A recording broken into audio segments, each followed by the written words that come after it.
They buried an empty coffin in 1960. The entire world believed Michael Harrison was dead. His name was on the passenger list.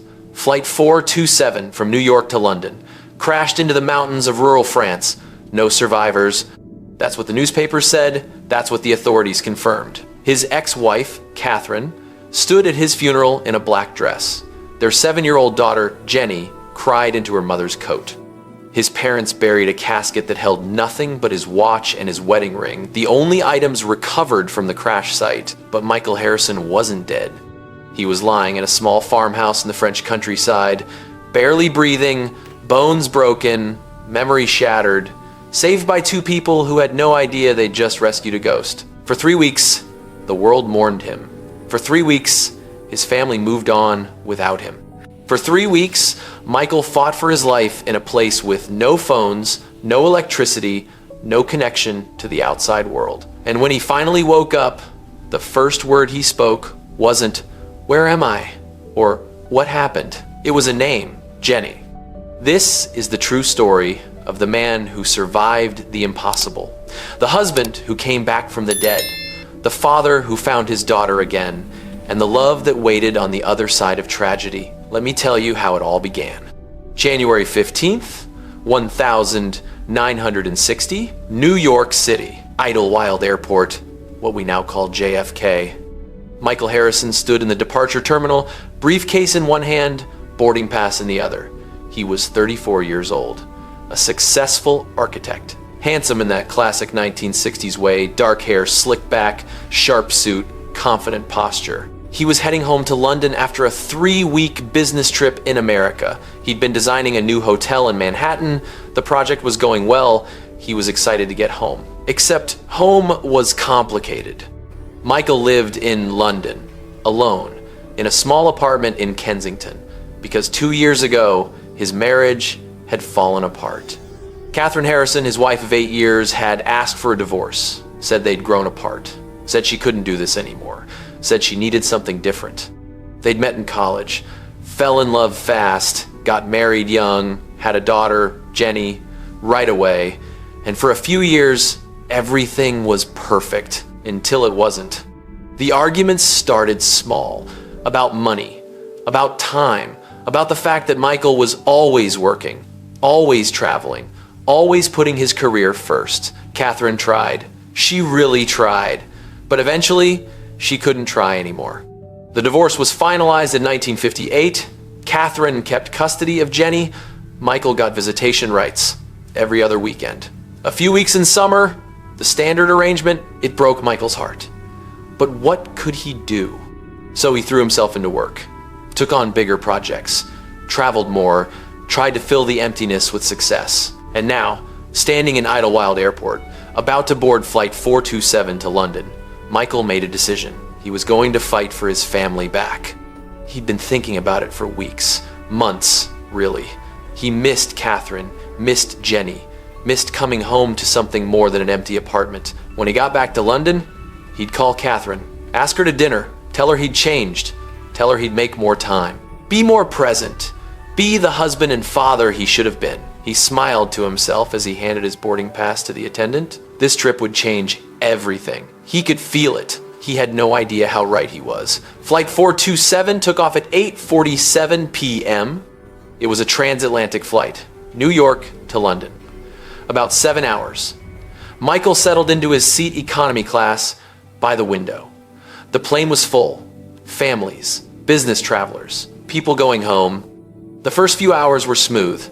Michael ordered a whiskey, read a book, dozed off around midnight. He woke to screaming. The plane was shaking, violently, like someone had grabbed it and was trying to tear it apart. "Ladies and gentlemen, this is your captain." The voice over the intercom was calm, too calm. The kind of calm that meant things were very, very bad. "We're experiencing severe engine failure. Please remain in your seats with your seatbelts fastened." The cabin erupted into chaos. People crying, praying, holding each other, flight attendants trying desperately to keep everyone calm while their own faces showed pure terror. Michael looked out the window. They were descending, fast, too fast, through thick clouds. He couldn't see anything below. didn't know if they were over ocean or land. The oxygen masks dropped from overhead. Michael put his on with shaking hands. "This is it," he thought. "This is how I die." And in that moment, facing death at 30,000 feet, Michael thought of Jenny, his little girl with blonde curls and her mother's smile. He'd never see her grow up, never walk her down the aisle, never meet his grandchildren, and Catherine, God, Catherine, he'd never get the chance to tell her he still loved her, that he'd always loved her, that the divorce was the biggest mistake of his life. The plane broke through the clouds. Michael saw mountains, snow-covered peaks rushing toward them at impossible speed. Someone screamed, "We're going to crash!" The impact was like hitting a concrete wall at full speed. Metal screaming, glass shattering, the world spinning and burning and ending all at once. Michael felt something hit his head. Hard, then pain. Everywhere, then nothing. Just darkness and silence. Pierre and Marie Dubois had been married for 23 years. They lived on a small farm in the mountains of southeastern France, nowhere near any major city, no neighbors for miles. Just them, their animals, and the quiet life they'd built together. On the morning of January 16th, 1960, they were returning from visiting Marie's sister in the next valley over, a trip they made once a month down the mountain road, through the forest, back to their farm. Marie was the one who saw him first. "Pierre, stop the truck." Pierre slammed on the brakes. "What? What is it?" Marie pointed to the side of the road. "There.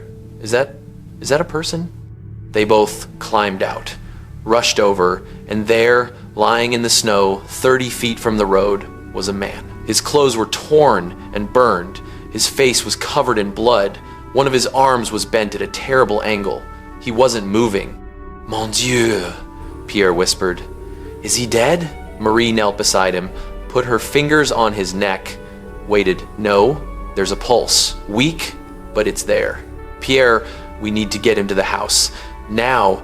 They didn't know who he was, didn't know where he'd come from. The area was so remote that they hadn't heard about any plane crash, had no idea that hundreds of miles away, authorities were searching for survivors of Flight 427. All they knew was that a man was dying, and they could help him. Pierre and Marie carried him to their truck, drove him back to their farm, laid him on the bed in their spare room, and Marie, who'd been a nurse before she married, set to work. She cleaned his wounds, set his broken arm as best she could, used herbs and old remedies her grandmother had taught her. Pierre brought water, bandages, anything Marie needed. For 3 days, the man barely moved, barely breathed, hung somewhere between life and death. Marie sat with him, changed his bandages, forced water and broth down his throat when he could swallow, prayed that he'd wake up, and on the morning of the 4th day, he did. Michael's eyes opened. At first, everything was white, blurry, painful. He tried to move and immediately regretted it. His entire body felt broken. "Doucement, monsieur." Slowly, a woman's voice, gentle, speaking French. Michael's vision cleared. He saw a woman, maybe 50 years old, with kind eyes and gray hair. She was sitting beside his bed, pressing a cool cloth to his forehead. Where am I?" Michael's voice was barely a whisper. His throat felt like sandpaper. "You're safe. You're at our farm. My husband and I found you 4 days ago. You were badly hurt. Do you remember what happened?" Michael tried to think. His head pounded. Images flashed through his mind. Airplane, screaming, mountains, crash. "The plane," he whispered. "The plane crashed." "There was a plane crash?" Marie's eyes widened. "We didn't know. We're very isolated here. No radio, no telephone. We had no idea." Michael closed his eyes, tried to remember more. The flight, the crash, and then Jenny. The word came out of nowhere. Urgent, desperate. "Jenny?" Marie asked. "Who is Jenny?" "My daughter." Michael's eyes filled with tears. I have to get to Jenny. She'll think I'm dead. She'll think..." He tried to sit up. Pain exploded through his ribs. He gasped, fell back against the pillow. "You can't move yet, monsieur. You've broken bones. injuries you need to heal. You don't understand. Michael was crying now. My daughter, my wife, they'll think I died in the crash. I have to tell them I'm alive. I have to. We'll help you. Marie said firmly, as soon as you're strong enough to travel, we'll get you to the authorities. We'll get you home. But right now, you need to rest. Can you do that? Michael wanted to argue, wanted to get up and run to Jenny right now, but his body wouldn't cooperate. He was too weak, too broken, so he closed his eyes, held on to one thought, I'm alive, and I'm coming home. While Michael healed in a French farmhouse, the world had moved on without him. Flight 427 was international news. Transatlantic tragedy, no survivors in mountain crash. The newspapers ran the story for days. 147 passengers and crew, all presumed dead. The worst aviation disaster in years. Search and rescue teams combed the crash site, found wreckage scattered across the mountainside, found some bodies. But the crash had been so catastrophic in such remote terrain that many victims were never recovered. Michael Harrison was listed among the dead. Passenger 84, seat 27B, an architect from London, survived by his parents, his ex-wife, and his young daughter. His funeral was held on January 25th, 1960, 10 days after the crash. St. Mary's Church in London, packed with mourners, colleagues, friends, family. Catherine sat in the front row, holding 7-year-old Jenny. The little girl wore a black dress her mother had bought 3 days earlier. She didn't really understand what was happening, just that Daddy was gone, and everyone was very sad. Where's Daddy? Jenny had asked that morning. Daddy's in heaven, sweetheart, Catherine had said, her voice breaking. He's with the angels now. But when will he come back? Catherine had pulled her daughter close, tears streaming down her face. He's not coming back, baby. I'm so sorry. Michael's parents, Thomas and Eleanor Harrison, were devastated. Their only son, gone at 34. So much life ahead of him, so many plans unfulfilled. The priest said beautiful things about Michael's talent, his kindness, his love for his daughter, about how tragedy takes the good ones too soon. They buried an empty casket because there was no body, just his watch and wedding ring recovered from the site, placed in a coffin and lowered into the ground. Catherine stood at the graveside afterward, holding Jenny's hand, looking at the headstone. Michael Harrison, 1,926 to 1,960. Beloved son, father, and friend. Gone too soon. Goodbye, Michael, she whispered. She'd loved him once. Part of her still did. The divorce had been necessary, but that didn't mean she'd stopped caring. And now he was gone, forever. No chance for closure. No chance to ever make things right. Catherine took Jenny home, tried to figure out how to raise a daughter alone, how to fill the father-shaped hole in Jenny's life. Life moved on, slowly, painfully, but it moved. And somewhere in France, Michael was learning to walk again. It took Michael 3 weeks to recover enough to travel. 3 weeks of Marie changing his bandages, of Pierre helping him stand, then walk, then finally move without help. 3 weeks of sleeping in that small farmhouse bedroom, eating Marie's soup, healing slowly. The whole time, Michael thought about Jenny, about getting home, about proving he was alive. We need to get to the police, he told Pierre on day 20. I need to contact the British authorities. Let them know I survived. Pierre nodded. Tomorrow I'll drive you to the nearest town. There's a police station there. They'll help you. That night, Michael couldn't sleep. Tomorrow, he'd start the journey home. Tomorrow, he'd tell the world he was alive. He thought about Catherine's face when she found out, about Jenny's reaction. Would she even remember him? Would 3 weeks have felt like forever to a 7-year-old? The next morning, Pierre drove Michael down the mountain. 2 hours on winding roads until they reached a small town called Grenoble. The police station was tiny. 2 officers, a single desk. But when Michael walked in and explained who he was, that he'd survived Flight 427, everything exploded. You're Michael Harrison? From the passenger list? The officer's eyes were huge. "Monsieur, the world thinks you're dead. This is incredible." They called Paris. Paris called London. London called New York. Within hours, news was spreading around the globe. Miracle survivor, passenger found alive 3 weeks after crash. Man comes back from the dead, flight 427 survivor discovered in France. He survived. British architect beats impossible odds. The media went absolutely insane. Catherine was folding laundry when the phone rang. It was a Tuesday afternoon, 3 weeks and 2 days after Michael's funeral. Jenny was at school. The house was quiet. Catherine almost didn't answer. She'd been getting condolence calls for weeks, and frankly, she was tired of them.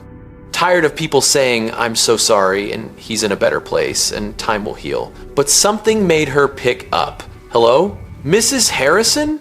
This is Detective James Cooper with the Metropolitan Police. Is this Catherine Harrison, former wife of Michael Harrison?" Catherine's stomach dropped. "Yes. Has something happened? Is this about Michael's estate? Mrs. Harrison, I need you to sit down." "I'm already sitting. What's going on?" There was a pause. A long, terrible pause. "Mrs. Harrison, your husband is alive." The world stopped. "What?" "Michael Harrison. He survived the crash. He was found 3 days ago in France. He's alive, Mrs. Harrison. He's coming home." The phone slipped from Catherine's hand. She heard the detective's voice, tinny and distant, saying, "Mrs. Harrison, are you there?" But Catherine couldn't respond, couldn't breathe, couldn't think. Michael is alive. Michael is alive. Oh my God, Michael is alive. February 8th, 1960, London Heathrow Airport. A crowd had gathered, reporters with cameras and notepads, airport officials, police, and in the middle of it all, Catherine and Jenny Harrison. Catherine held Jenny's hand so tightly the little girl complained, but Catherine couldn't let go, couldn't stop shaking, couldn't believe this was real. "Mummy, you're hurting me," Jenny whined. "I'm sorry, sweetheart." Catherine loosened her grip slightly. We're going to see Daddy. Are you excited?" Jenny's face lit up. "Daddy's not in heaven anymore?" "No, baby. He was never in heaven. He was just lost. But now he's found." Catherine still couldn't quite process it. The man she'd buried 3 weeks ago was about to walk off a plane. The father Jenny thought she'd lost forever was coming home. The British government had arranged everything, flown Michael from France to London, coordinated with the media, set up this reunion at the airport. Catherine had been told Michael was in good condition, healing well, walking on his own, but she had no idea what to expect. Would he look the same? Would he be traumatized? Would he even want to see her? "The plane is landing," someone announced. Catherine's heart started racing. 15 minutes later, the doors opened, and Michael Harrison walked through. He looked thin, pale. There was a bandage on his forehead, and his left arm was in a sling, but he was walking, smiling, alive. His eyes scanned the crowd, found Catherine, found Jenny, and he started crying. "Daddy!" Jenny broke free from Catherine's hand and ran straight to her father. Michael dropped to his knees, wincing in pain but not caring, and caught his daughter in his good arm. "Jenny, oh God, Jenny." He was sobbing now, holding his little girl like he'd never let go. "I'm here, baby. Daddy's here. I thought you died." Jenny was crying too. "Mummy said you were in heaven." "I know, sweetheart, I know, but I'm back now. I'm not going anywhere, I promise." Catherine stood frozen, watching this moment, this impossible, miraculous moment. Michael looked up at her over Jenny's shoulder. Their eyes met, and Catherine started walking toward him. Slowly at first, then faster, then she was running. She reached him, dropped to her knees, threw her arms around both of them. "Michael," she sobbed into his shoulder, "you're alive. You're really alive." "I am," he whispered. "Catherine, I'm so sorry for everything, for the divorce, for not being there, for—" "Stop." Catherine pulled back, looked at him through tears. "Just stop. You're here. That's all that matters. You're here. Camera flashes went off all around them, reporters shouting questions. But Michael, Catherine, and Jenny stayed in their bubble. A family reunited, a miracle in the flesh. The media storm lasted for weeks. Michael was interviewed by every major newspaper, appeared on television, told his story again and again about the crash, about Pierre and Marie, about waking up and only remembering his daughter's name. He became famous. The man who came back from the dead. A symbol of hope, of miracles, of the impossible becoming possible. But for Michael, the only thing that mattered was his family. Catherine invited him to stay at her house while he recovered.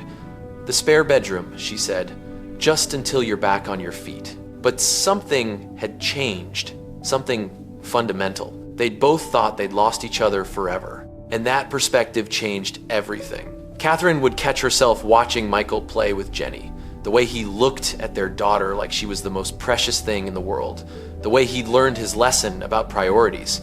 Michael would watch Catherine make breakfast, remember why he'd fallen in love with her in the first place, her kindness, her strength, her forgiveness. One night, 2 months after Michael came home, they were sitting on the couch after Jenny had gone to bed.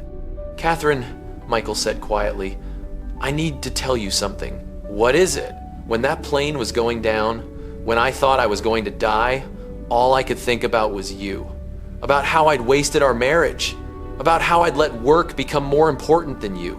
About how if I could just survive, I'd spend the rest of my life making it up to you." Catherine was quiet for a long moment. "And now?" she asked. "Now that you did survive?